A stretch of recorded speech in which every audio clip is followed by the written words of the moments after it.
Здравствуйте, дорогие друзья! Сегодня у нас 8 августа, вторник.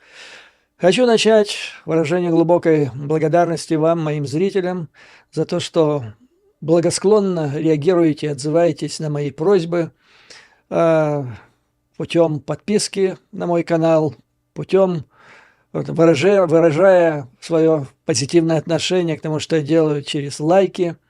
Раньше я никогда этого не делал, но теперь прошу, поскольку мы находимся в состоянии, я бы сказал так, бота-троллевидной войны против нас, которая является частью информационной войны, которая приняла уже мировой, международный характер. Вот в последнее время появились сообщения, что Китай уже в нее включился, в настоящую информационную войну, что никогда не делал в своей истории.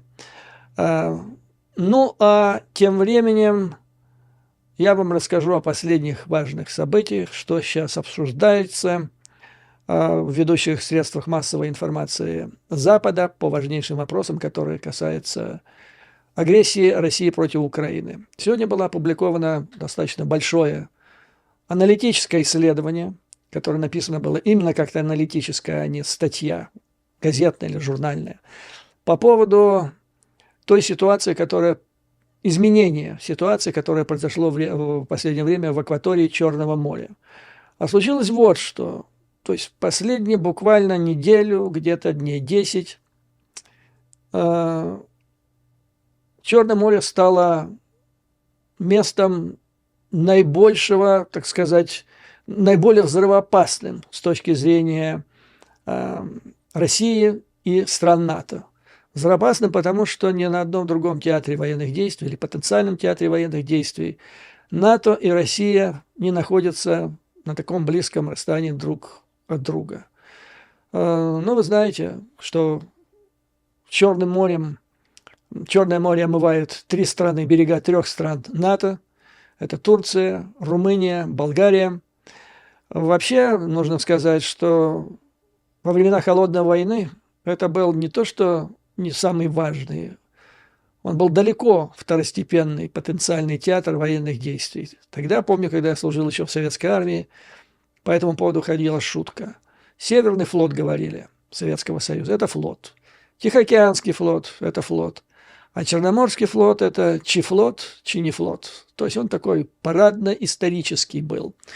Вызвано это было тем обстоятельством, что в случае, как тогда планировалось, войны между Советским Союзом и НАТО, или Варшавским договором и НАТО, НАТО через Турцию закрывает проливы, Черное море превращается в озеро, и там, значит, его и похоронили бы путем ударов дальних крылатыми ракетами, другим высокоточным оружием, которое в 80-е годы Советского Союза практически не было.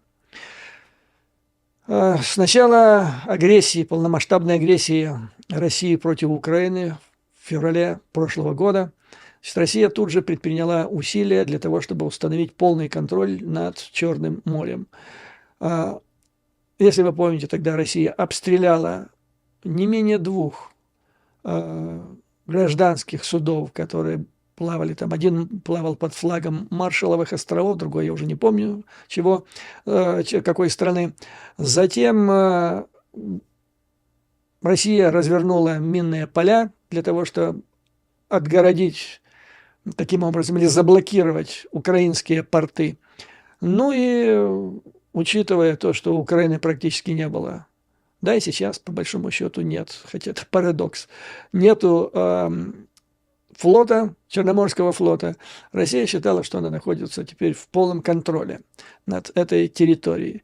И все изменилось. Все изменилось буквально в последнюю неделю, 10 дней. Почему последнюю? Ведь дроны и раньше топили российские корабли. Но тогда как-то на Западе, в столицах стран НАТО воспринимали это как, не то что случайность, вот один раз получилось. Получится ли в следующий раз? Но когда последние 2 удара были нанесены один за другим, и был поражен крупный десантный корабль, а за ним и танкер СИГ, стало ясно, что Украина приобрела, скажем так, стабильное оружие. То есть это не единичный успех. Это теперь стало ну, как бы новым чудо-оружием Украины, которое может таким образом нанести, ну, может быть, слишком смело сказано будет, нанести поражение Черноморскому флоту Российской Федерации, но в значительной степени загнать его под шконку. Потому что, вот как описывают в западных средствах массовой информации эти дроны, которые появились у Украины, значит, они плавают, скорость развивают более 70 км в час, и дальность их или радиус их действия свыше 700 километров. То есть, по большому счету, запущенный таким образом водный беспилотник из района где-нибудь в окрестностях Одессы может достигать Новороссийска. А Новороссийск – это не больше, не меньше, как 3% мировой торговли нефтепродуктами и 20% торговли России этими же товарами. Ну, вот так оно и получилось. Успех, это нужно сказать, явился, ну, по большому счету, неожиданным для многих не специалистов, так сказать, потому что специалисты об этом подозревали, вот этот прорыв, вроде бы неожиданный у Украины, потому что эти дроны, это, по большому счету, совместная разработка, совместная в том смысле, что его сила состоит в том, что он интегрирован в систему разведывательной, обнаружения целей, наведения целей и управления, поскольку для нанесения вот этих ударов, которые имели место неделю где-то назад, потребовалось преодолеть несколько сот километров. Так вот, значит, до вот этих событий, ну и по большому счету и сейчас, военная и политическая обстановка в акватории Черного моря, она по большому счету зависела от двух стран. И обе страны НАТО. Это Турция и Соединенные Штаты Америки. Как вы помните, с началом российской агрессии Турция закрыла проливы для российских кораблей. Ну а для того, чтобы Кремль не слишком возмущался, эти корабли были, то есть это право прохода было, право на проход решили и Украину. Но Украина и НАТО приветствовали это решение. Подчеркиваю, и Украина тоже, так, по большому счету, не имея военных кораблей, для Украины этот запрет прохода через проливы как-то так не особо был и страшен. Далее. Ситуация обострилась после того, как Россия разорвала зерновую сделку. Это важное событие, которое фактически затронуло весь мир. И судя по контактам между Соединенными Штатами, властями США и Турцией, между двумя странами возникли переговоры, скажем так, по поводу того, что делать. Турция высказала крайне негативное отношение к перспективе активизации военно-морских сил стран НАТО в Черном море. Имелось в виду рассмотрение одного из вариантов, что страны НАТО, корабли стран НАТО будут использоваться в качестве конвоя для сопровождения украинских судов или других судов по другим дружественных стран с грузом зерна из украинских портов дальше, без участия России. Это то, что предложила Украина. Турция выступила категорически против этого. Убеждала Соединенные Штаты, что этого делать нельзя. Турция не хотела и не хочет обострения ситуации в Черном море. Одновременно, со своей стороны, то есть не просто она так говорила, давайте не будем это делать и точка. Она говорила, то есть Эрдоган, или во всяком случае его представители, убеждали Соединенные Штаты Америки, что они прилагают усилия для того, чтобы уговорить Россию вернуться к этой зерновой сделке. Ну и в настоящий момент ситуация такова, по оценке, как ее транслирует Нью-Йорк Таймс, турецких представителей, что Соединенные Штаты пока не загоняют Турцию в угол по этому вопросу. То есть они не ставят пока вопрос ребром. Или вы договариваетесь, там вот вам неделя договариваетесь с Путиным или с кем там хотите по поводу возобновления сделок, или же мы введем свои войска. То есть, подчеркиваю, это турецкие представители говорят, что Соединенные Штаты пока не загоняют Турцию в угол. Вот как обстоит дело с зерном. То есть военно-политическая ситуация, по большому счету, как считают в Турции, в США, зависит от взглядов двух этих стран, о их оценке. Что лучше с точки зрения безопасности, какие меры предпринимать, какие нет. Ну и дальше возникает вопрос по поводу нефти. Что делать с нефтью? Как я вам уже сказал, через Новороссийск идет порядка 20% российской торговли нефтью. Но, как вы помните, с началом санкций, когда были объявлены серьезные санкции, и поставлены потолки на цены на нефть, нефтепродукты, на некоторое время торговля упала, обороты упали, но затем пришли на помощь друзья России, Кремля, начали появляться компании в Гонконге и в Эмиратах, которые, значит, таким полуконтрабандным образом продолжают транспортировать нефть и нефтепродукты Российской Федерации. Традиционно Россия вывозила через Новороссийск примерно 750 тысяч баррелей в сутки. Однако последние месяцы этот показатель упал до примерно 450-500 тысяч баррелей в сутки. Произошло это прежде всего, что Россия вынуждена была в связи с общим сокращением спроса на ее нефть и нефтепродукты в связи с санкциями, а также за тем, чтобы поддержать решение ОПЕК, Саудовской Аравии, когда они приняли решение снижения экспорта нефти на мировые рынки для того, чтобы поднять цены. То есть, ну, скажем так, 500 тысяч, это не 750, это значительно меньше, но это очень существенно. Очень существенно.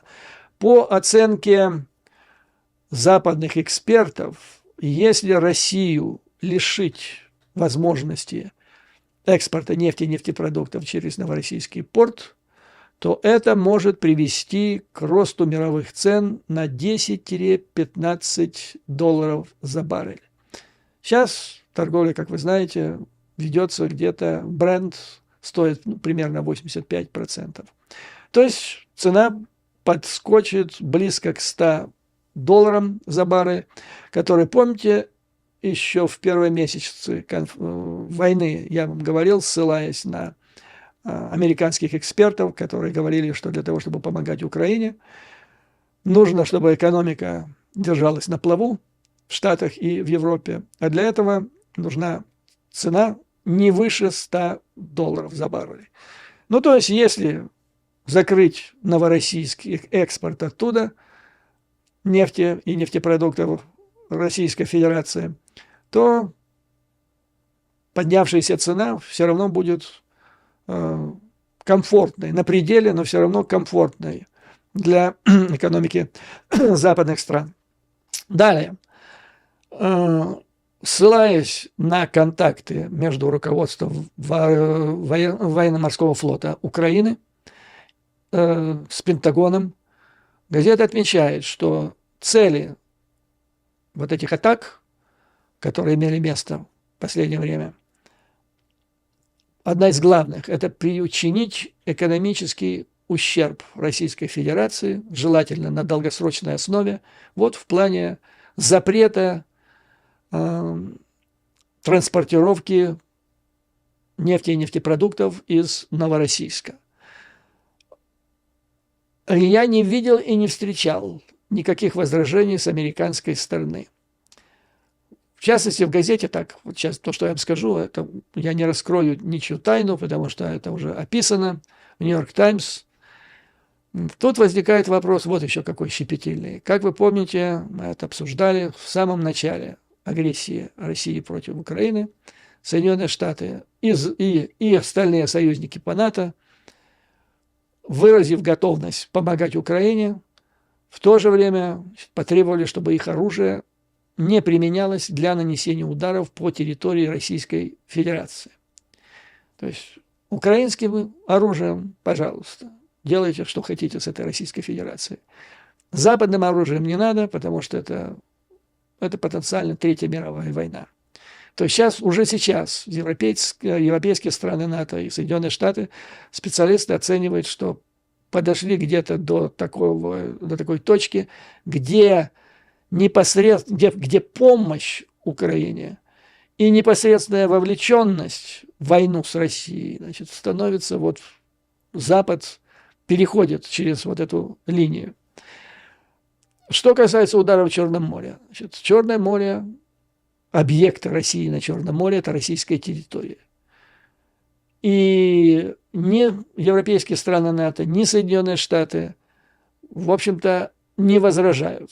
Ну, с одной стороны, понятно, что…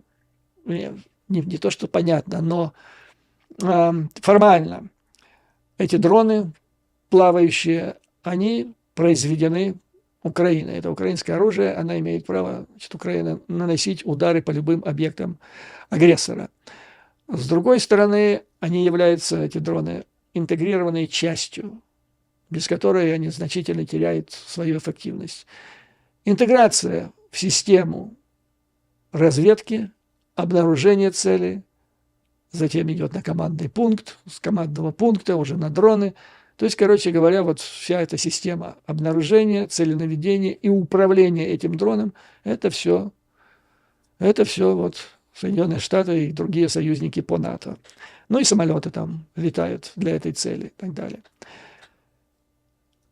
Никаких возражений ни в каких-то других источниках, ни в Нью-Йорк Таймс по поводу этих ударов и по поводу планов Украины продолжать их осуществлять, ни из Вашингтона, ни из Брюсселя не слышно.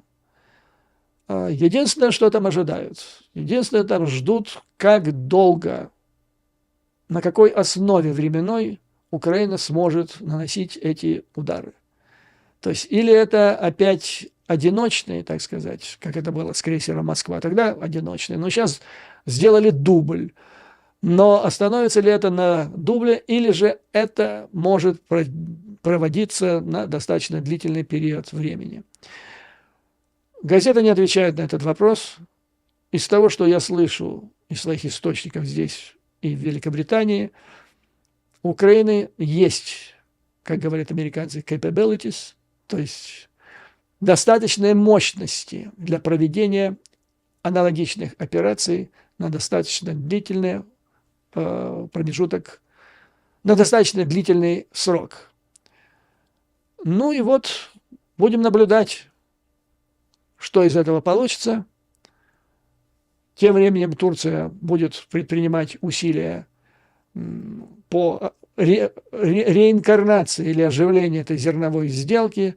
Если нет, то Черное море очень возможно будет закрыто для кораблей Российской Федерации и для тех кораблей, которые будут вывозить экспортные товары России.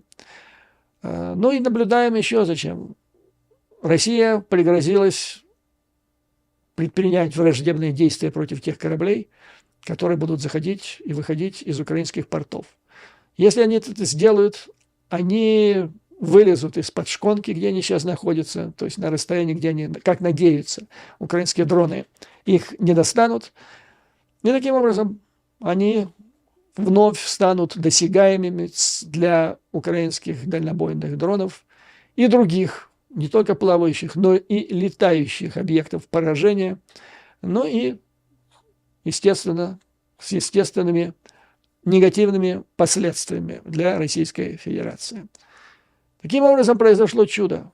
Страна, которая практически не имеет военно-морского флота, парализовала действия российского Черноморского флота в Черном море и имеет все возможности парализовать торговые операции, которые идут из Новороссийского порта.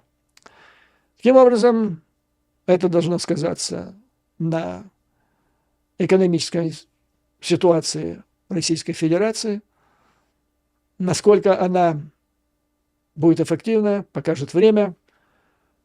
Пока эксперты на Западе ожидают дальнейшие подобные операции со стороны ВМС Украины приведут к ужесточению ситуации на энергетических рынках.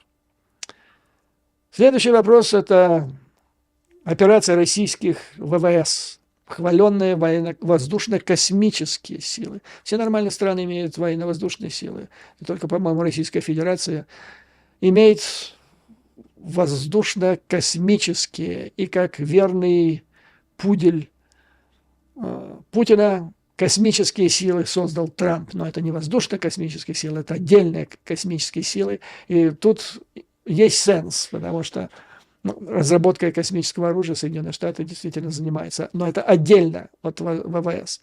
Так вот, согласно последним оценкам и Пентагона, и Министерства обороны Великобритании, ВВС Российской Федерации по-прежнему удивляют тем, что они проявляют крайнюю неэффективность. То есть я говорил с первых же месяцев, ссылаясь на западных экспертов, что ВВС России не завоевало не то что господство, не то что превосходство, не то что господство, даже превосходство в воздухе над территорией, где проходят, значит, сражения, сухопутное сражение. Но она даже не приблизилась к этому. Как сообщается в западных СМИ, за последние месяцы, вот, начиная с летней кампании, ВВС России совершают примерно 100 вылетов в день. Но эти вылеты ограничиваются территорией Российской Федерации. Считается, что противовоздушная оборона Украины очень эффективна. ВВС, истребители 4 и 2+ поколения Российской Федерации не могут с ней справиться эффективно, и поэтому они действуют с территории, значит, с воздушного пространства Российской Федерации. Это существенным образом ограничивает их эффективность, потому что они применяют, как правило, бомбы свободного падения или глиссирующие, или, как их называют еще, скользящие, путем небольшой модификации, к ним там то ли крылышки приделывают, то ли еще что-либо, и они по скользящей летят. Не просто вниз падают, а по скользящей, и это несколько увеличивает дальность, куда они могут достичь. Но все равно эффективной поддержки операциям на земле они, по крайней мере, в настоящий момент оказать не могут. Некоторые эксперты говорят, что на самом деле у России достаточно мощные военно-воздушные силы, однако они их берегут. А почему они их берегут? То есть, если бы они были уверены, что у Украины, что ВВС у них сильнее, чем ПВО Украины, то они вряд ли бы проявляли такую излишнюю осторожность. Это вот та ситуация, о которой я вам говорил, когда мы с вами обсуждали перспективы, вернее, эффект потенциальный о поставке в Украину американских истребителей F-16. И тогда эксперты американские в один голос говорили, что эти истребители, они лет на 15 отстают от тех систем ПВО, которые есть у Российской Федерации. Это без учета модернизации. То есть модернизация плюс их интеграция вот в ту же систему, что и водные дроны Украины, вот это решающий вопрос. Будет она, это будет оружие одного порядка. Не будет, это будут летающие мишени, которым, по большому счету, сейчас являются самолеты Российской Федерации. Не понимают, что стоит им залететь на воздушное пространство Украины, и они станут беззащитными мишенями. По-прежнему раздаются отголоски закончившейся в воскресенье конференции в Джидде, Саудовской Аравии, в отношении потенциального мирного плана урегулирования, прекращения и урегулирования войны на территории Украины.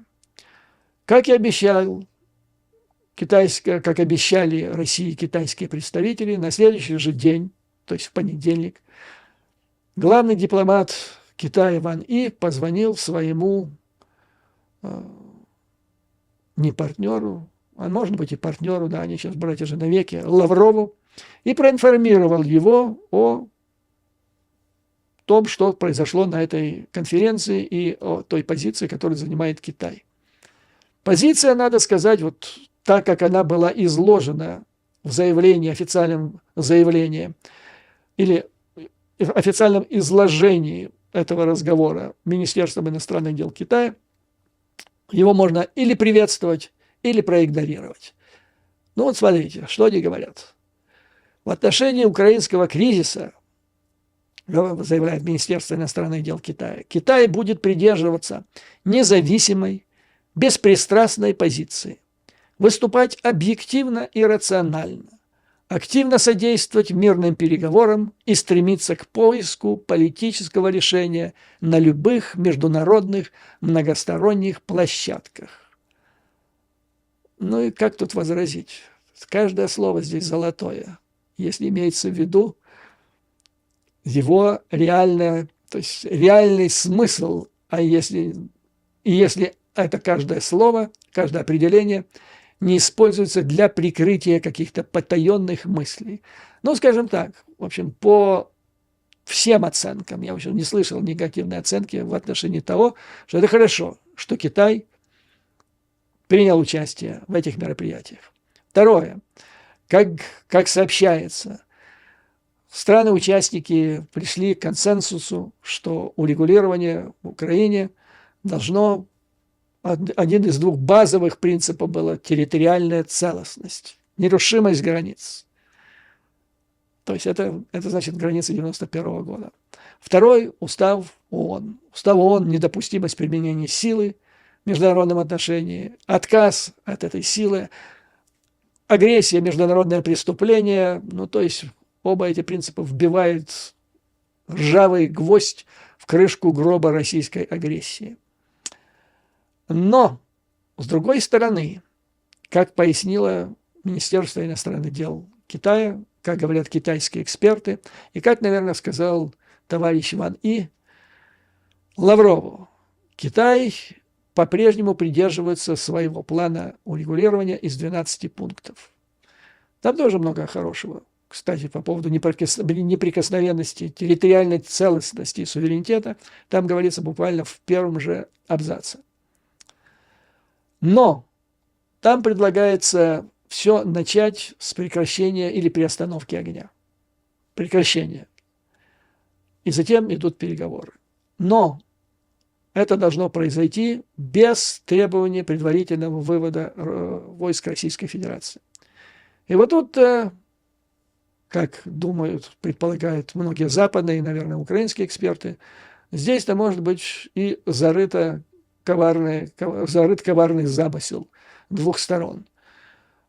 И если идти по китайскому плану, прекратить военные действия, затем вести переговоры, а их можно вести переговоры годами, и в это время, значит, Россия будет укрепляться, глубже вгрызаться, врываться в украинскую землю, и таким образом де-факто будет происходить оккупация и колонизация.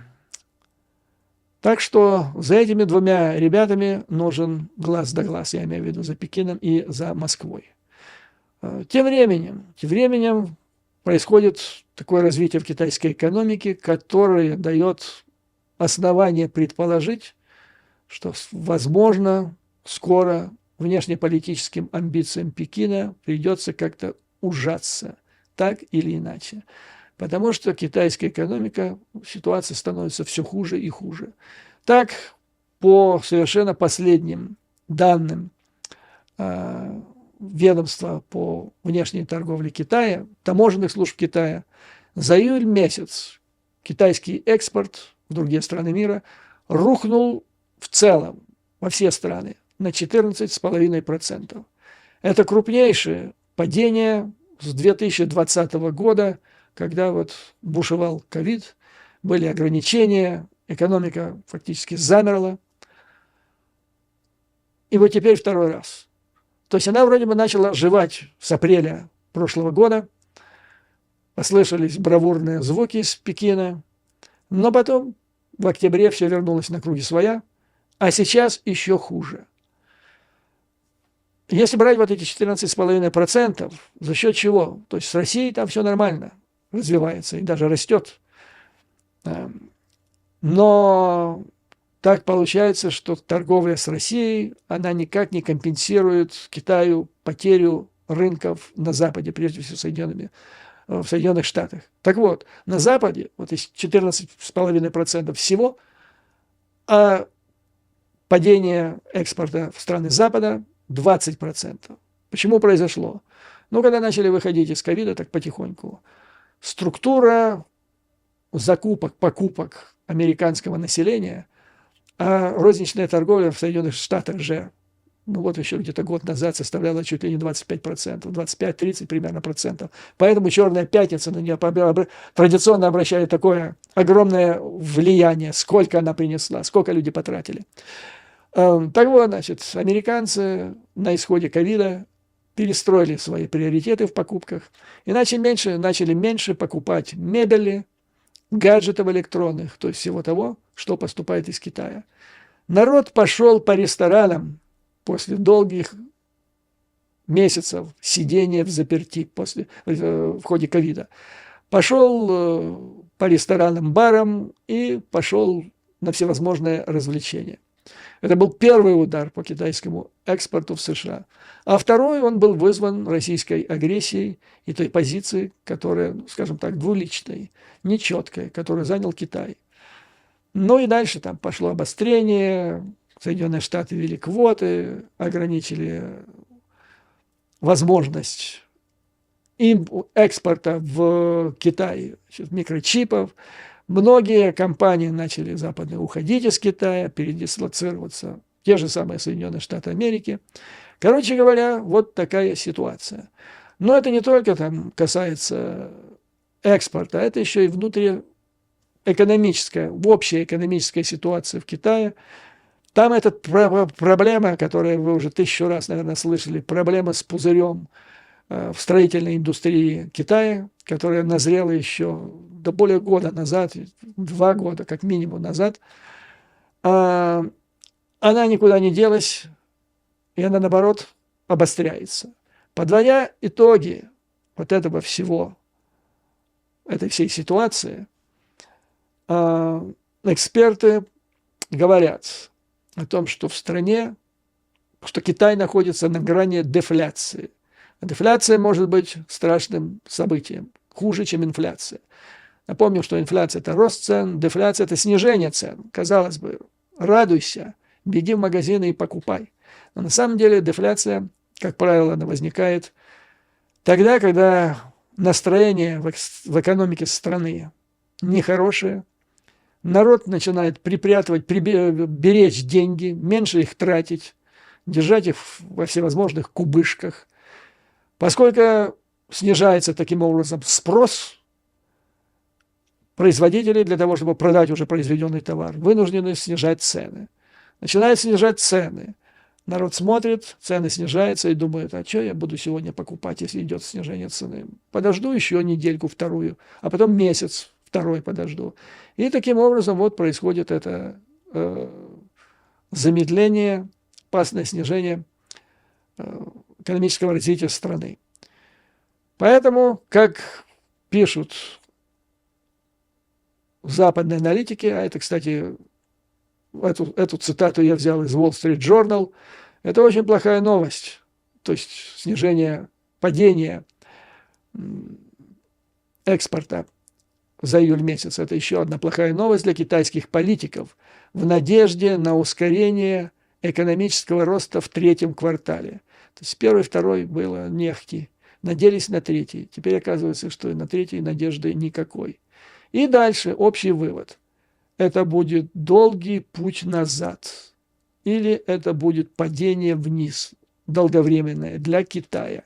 Вот эту формулировку я встречаю первый раз. Такую. Дефляция, и это будет долгосрочный период падения. Как будет Китай решать этот вопрос, неизвестно. Но тенденция, она вот последние где-то года 2-3, она, в принципе, очевидна. И в этой связи, вот лично у меня, это развитие такое, ситуации в экономике Китая вызывает надежды, что как-то так это должно привести к определенной нормализации отношений между Китаем, Западной Европой и Соединенными Штатами Америки для спасения китайской экономики. Даже не будем так драматично говорить, спасения, для оживления китайской экономики. Потому что, как показывает практика, расширение экономических, то есть расширение торговли с Российской Федерацией, оно в основном идет из России, это нефть, нефтепродукты, скорее всего, даже не нефтепродукты, а это сырая нефть и газ из России в Китай. В обратном направлении то, что идет на экспорт, никоим образом не может компенсировать те падения, которые имеют место на западных рынках. Западные рынки необходимы Китаю. Поэтому есть надежда, что это приведет Китай к тому, чтобы их позиция, скажем так, становилась все более и более прагматичной, сбалансированной и, мне нравится это слово, рациональной. Это вот те слова, которые использовал Министерство иностранных дел Китая, когда описывал, что Ван И сказал в своем телефонном разговоре Лаврову. Вот на этом, господа, позвольте закончить это видео. Обращусь к вам еще раз. Пожалуйста, если кому это видео понравилось, поставьте лайк. Кто не подписался, подпишитесь. Опять-таки подчеркиваю, сколько существует мой канал, я практически никогда не обращался к вам с этой просьбой. Но информационная война. Против нас большие силы, с большими деньгами, с большими возможностями подкупать все и вся. На этом позвольте закончить это видео. Как всегда, слава Украине и вооруженным силам. Враг будет разбит, победа будет за нами. Выдержки, терпения и до новых скорых встреч. Победа будет за нами.